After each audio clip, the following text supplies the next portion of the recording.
Well, hey, we're here in Bucharest, Romania. Tell us what's going on here. Like, you've been walking us through this facility here. It's a miracle. Like, this is a miracle place. On the 24th, when the war started, we didn't think that, for myself, I'm speaking, I didn't think that the war will go long. Right. But on the 27th, we had a meeting with priests, my colleagues here at the church, and some other pastors in Bucharest, and we decided to start to help with whatever we can. It started off as a cooperation of 6 churches, multiple denominations, and other churches have joined with us. So UBC22 is just the big banner, so we could all work underneath something. Being a building for the church, we didn't have mattresses, we didn't have stoves, we didn't have fridges or washing machines or dryers. So the first day, I know that priests went to buy some mattresses. Bought 40 mattresses at IKEA and got a phone call and said, oh, we need more. Right. So we just kept buying what we needed to buy. Yeah.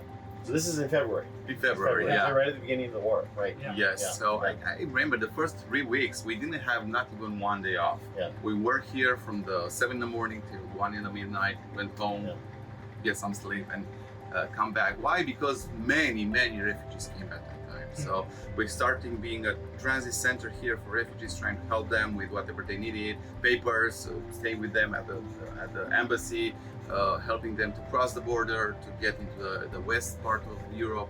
Now, one of the reasons we've chosen this little spot here to have this conversation is how many months ago this spot didn't exist? About two and a half months ago. So this is a cold storage area that didn't exist 2.5 months ago. Well, how did you just put this up? Like, how did that happen? So when we started, I said already we didn't have much. So people just wanted to help. I remember very well the first guys that came with cans and food. So we had only one fridge. So we said, was winter, I said we can store them outside. Sure. So we put here a tent, just a tent. Okay. Not even walls, nothing. Right. So in a 1.5 days, everything was full here. People just came with what they had at home.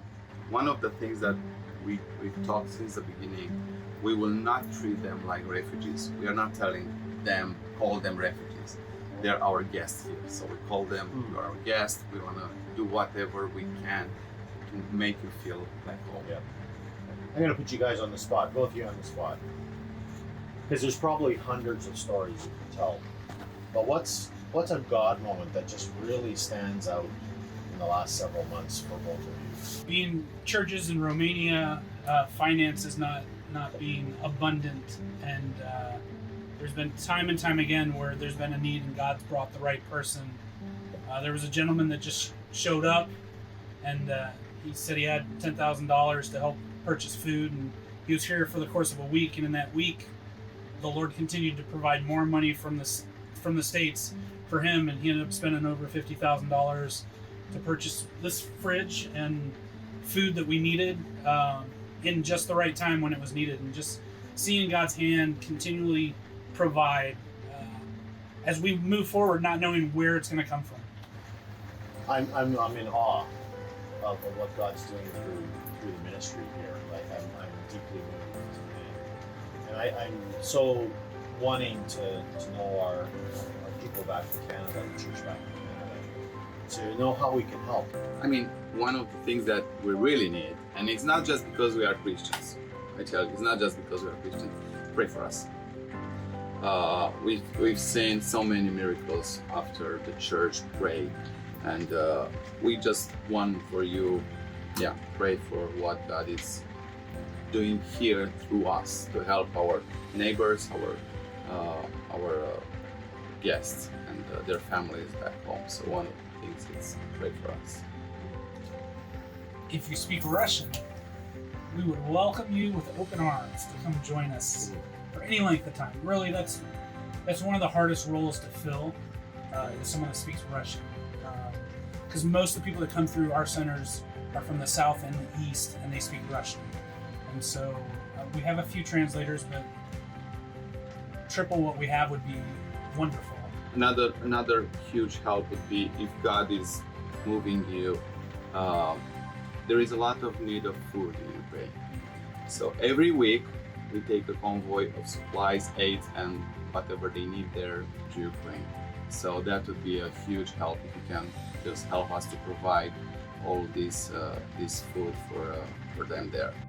And since you started, Chris, back in February, about how many refugees, how many guests have come through since then? About Through our center, Yeah. I think we hosted here over 3,000 refugees just here Right. in our center. But we are running right now 4 centers, and totally we helped over 10,000.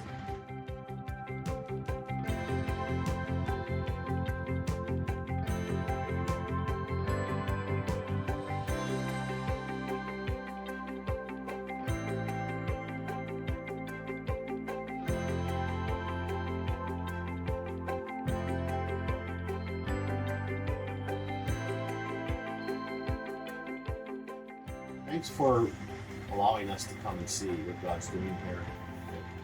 God bless.